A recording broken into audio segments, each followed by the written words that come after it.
Today we are going to start a brand new playthrough of Stardew Valley on the Nintendo Switch. Let's go!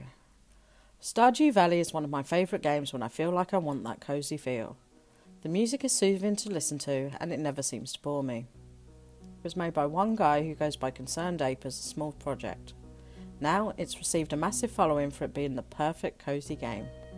Now I believe it is one of the perfect indie games for all of the family and even has local multiplayer. So upon loading the game and making it to the title screen, you're going to want to click New. It loads up into a pretty good character creation window. You choose your name, what you like, which is referenced later in the game, and whether you like cats or dogs. This is important as well for later. You have some options for how your character looks, but the base model is still the same in its 8-bit pixel format. You can also choose various different layouts for your farm depending on how you want to play. There is a multiplayer map too. Now, if you're new to Stardew, the standard farm map will be perfect for you, as it's all on one level in a nice big open space, with plenty of room for animals and crops. For this playthrough though, I've named the farm Ohana, and I've decided on the river farm. I've never played on this map before, so it's going to be both interesting and fun. Now there is quite a lengthy cutscene at the beginning, and the speaking is not voiced in this game, so bear that in mind if you have smaller children who can't read very well yet. It's definitely worth watching on your first playthrough though. Let's watch it together and find out how you ended up with a farm in the first place.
So that's how we ended up with the farm.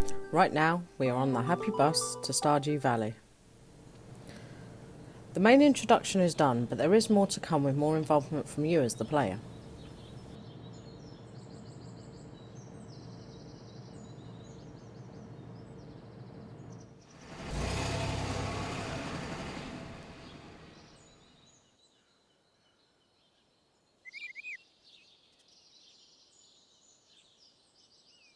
Now, you can skip this section, but if you want to know more about your story here and that of the people, watching this once is a good idea.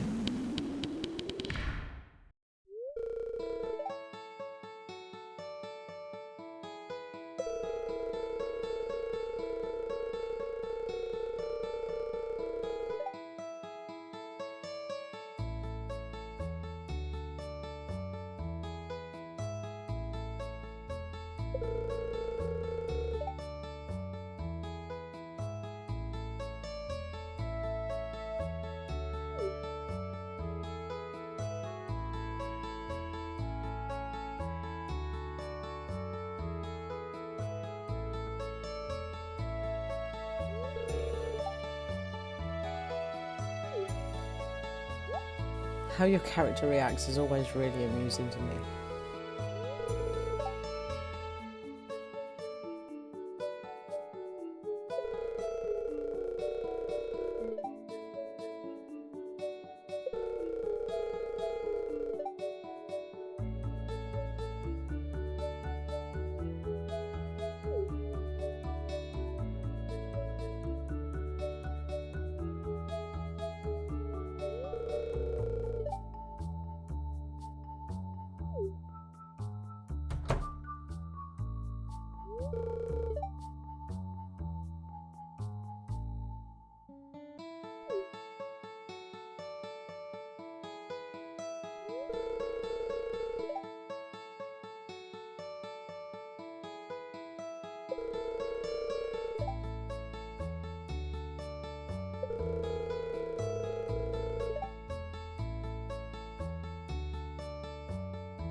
Now this bit is important.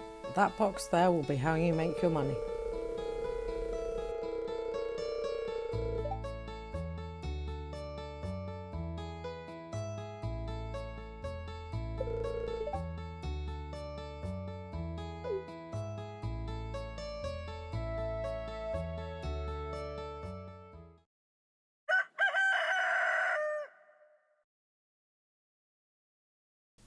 You start off with basic tools: an axe for small wooden trees, a hoe for digging the ground, a watering can, a pickaxe for small stones, and a scythe for cutting the grass. Try not to cut the grass yet, you need to let that grow as much as possible for later. To access this inventory window you need to press the plus button on the controller. So time to hop out of bed and see what that present is that someone has snuck into your house within the night. Your very first set of parsnip seeds.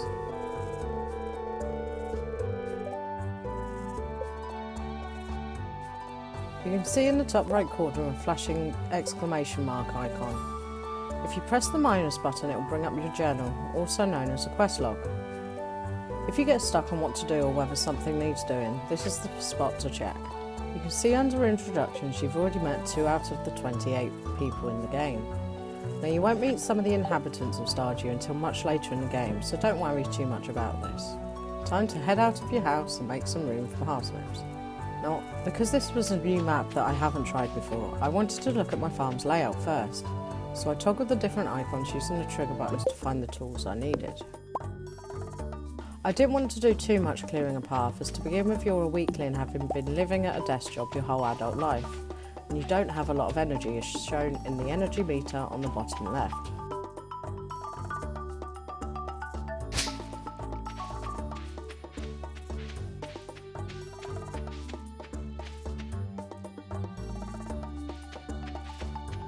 As you may have noticed, I'm barely clearing much of it to make the most minimum path possible.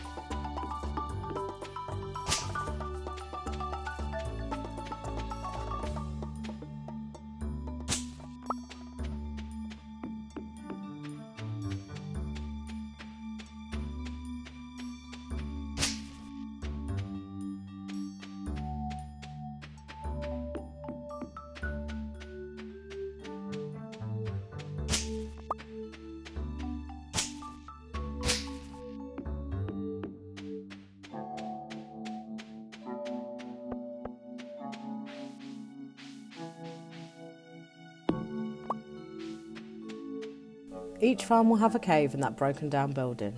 You'll find out why later in the game.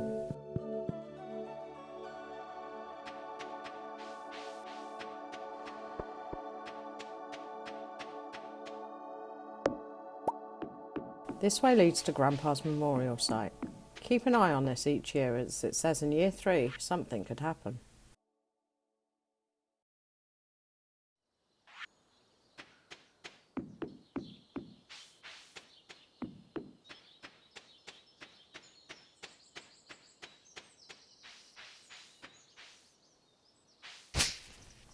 This is one exit route from your farm that leads towards Robin's house, which makes a really good shortcut if time is short back and forth.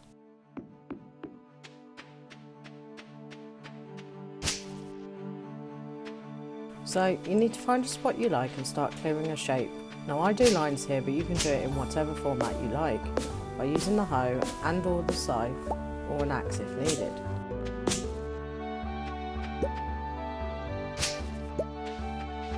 At this point I noticed it was past 9 AM in the game, so I headed off to the valley. First here at the bus stop is always worth checking for any plants ready to be picked.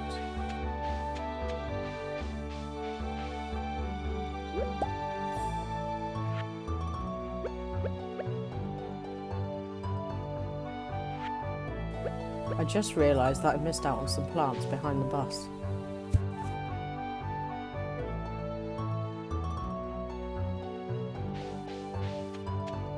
Do you see those 3 wiggly worms on the path?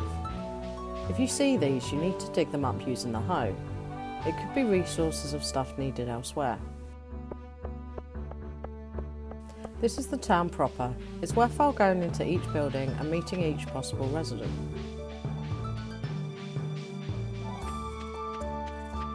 Yes, I do check the bin.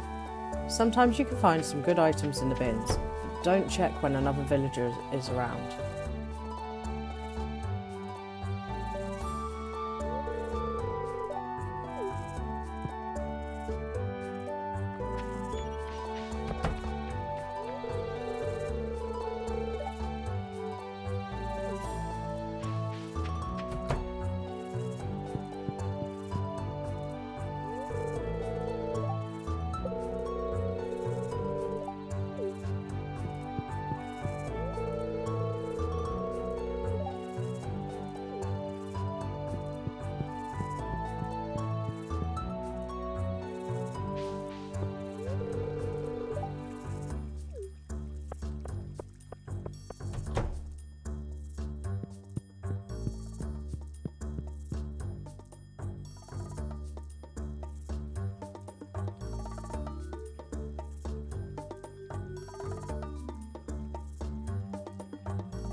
This is Mayor Lewis's house. There is a lost and found in case you leave anything somewhere. You'll get a pop-up notice if there's something in here.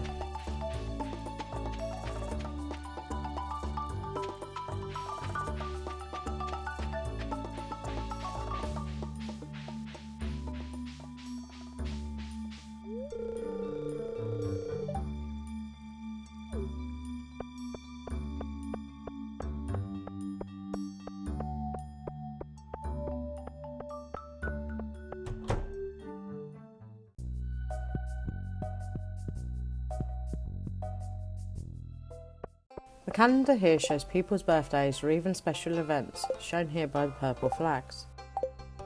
This is the help wanted, which will have a quest request from a villager. They're usually with very small timescales, but some can be longer.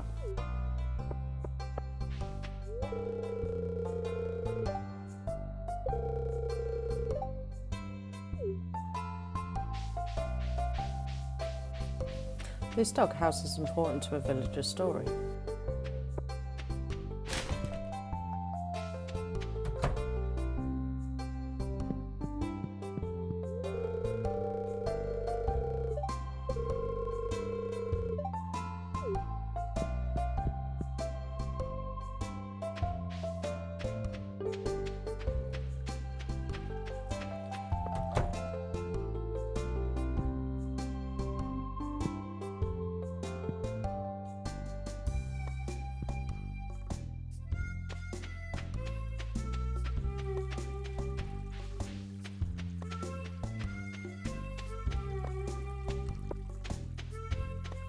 Now we're going over the bridge to the beach.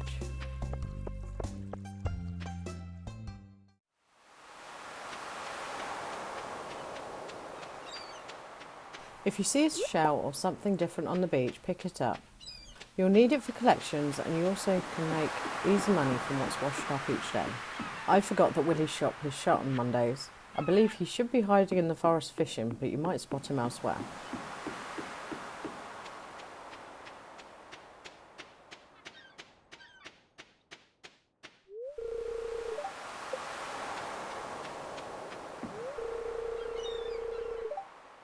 This bridge is worth fixing early on, as there'll be more that washes up on the other beach. I realised that I forgot these worms as well.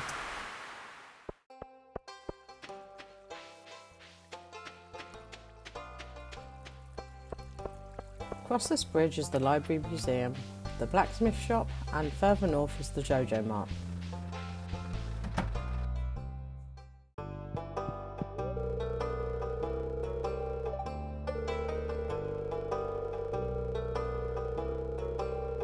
This is why we do dig up the worm most of the time.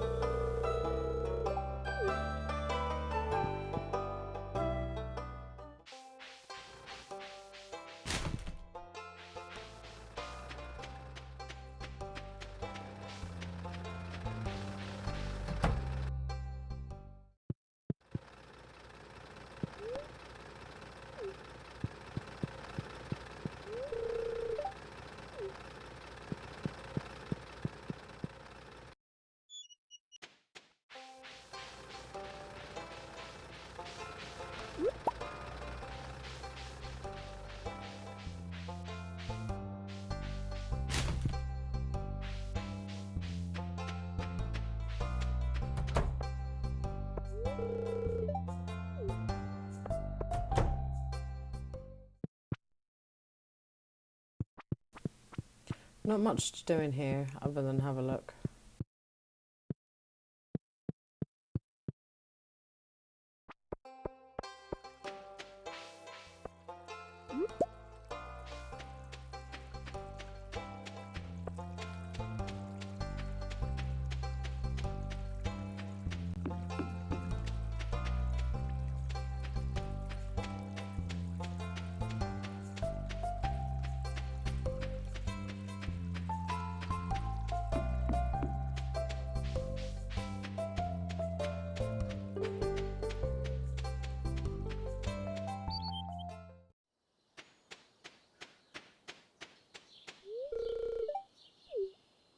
Most days Robin will be at the front desk most days, so you can order any building work.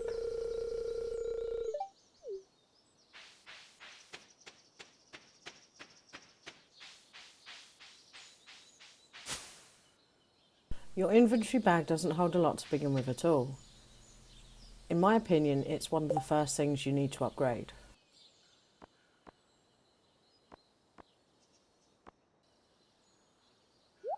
It's okay to delete the fibre for now. To select it, you press Y, then scroll onto the bin and press again.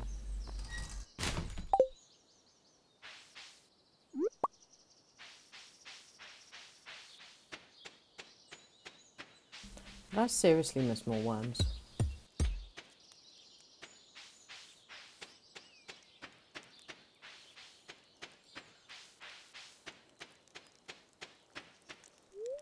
Linus does live in a tent, but I do like how his story progresses.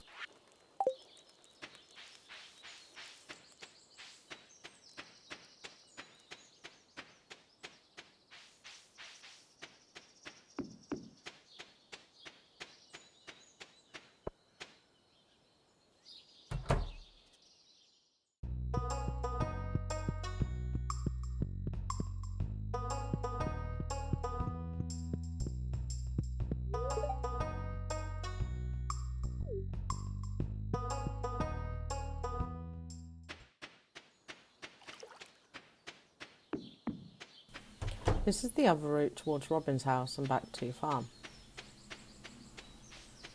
It's really useful going this way when you are stuck up one end of the map and your time is running out for the day.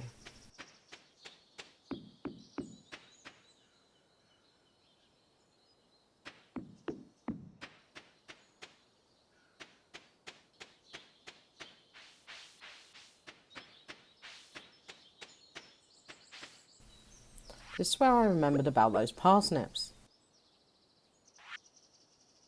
I know I said don't get rid of any grass, however with the time and energy I had left, this area made sense to clear fast.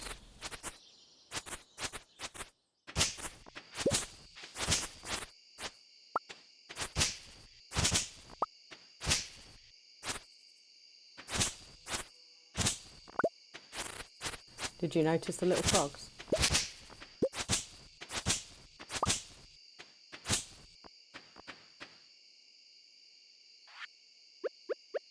Use the hoe to dig out the soil ready for planting in whatever format you choose. And did I really miss a third set of worms?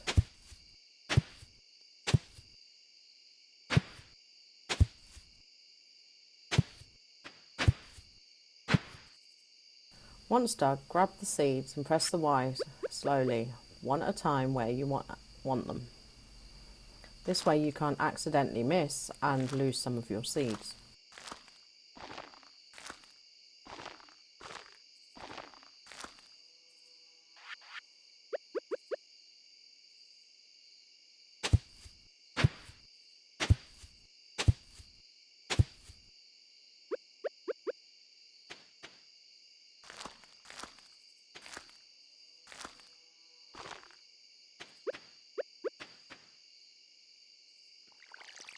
Using the watering can, you need to water each square that you've just planted.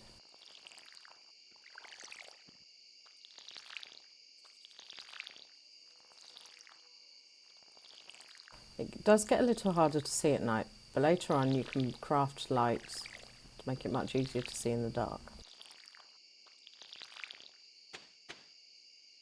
Mixed seeds grow into seasonal seeds, so whatever you can find naturally out and about is a possibility for being grown on your farm.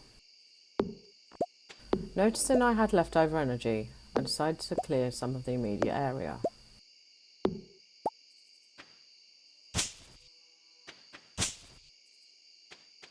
It's definitely worth trying to use up all your energy before you go to bed for the day.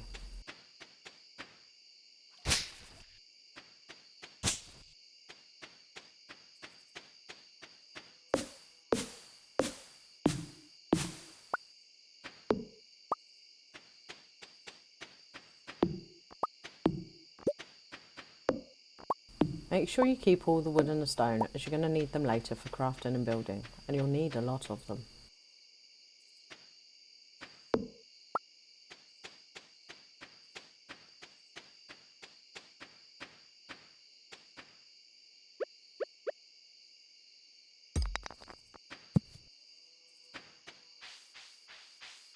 Don't forget to put everything else you don't want to save for later in the shipping chest to gain you some money.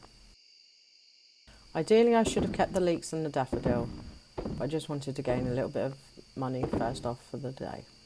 At 12 AM you'll get the warning that it's getting late. Now if you stay up until 2 AM, your character will fall asleep wherever they are. This can be problematic later and you can lose money or inventory as well as some energy for the following day. My advice would be to take note when you're at 12 AM and start to head back to your bed as fast as you can. And there you have it, that's our first day complete on the farm. This screen will show up showing how much you've made for the day from what you've put in the shipping container. You can click the plus signs to find out what each item was worth. Clicking OK will save your game and advance time to the next day. So that's it for this video. I hope you've enjoyed this first episode of our Stardew Valley exploration. Don't forget to like this video if you wish and leave a comment down below and let me know your thoughts. Thanks for watching. See you in the next episode.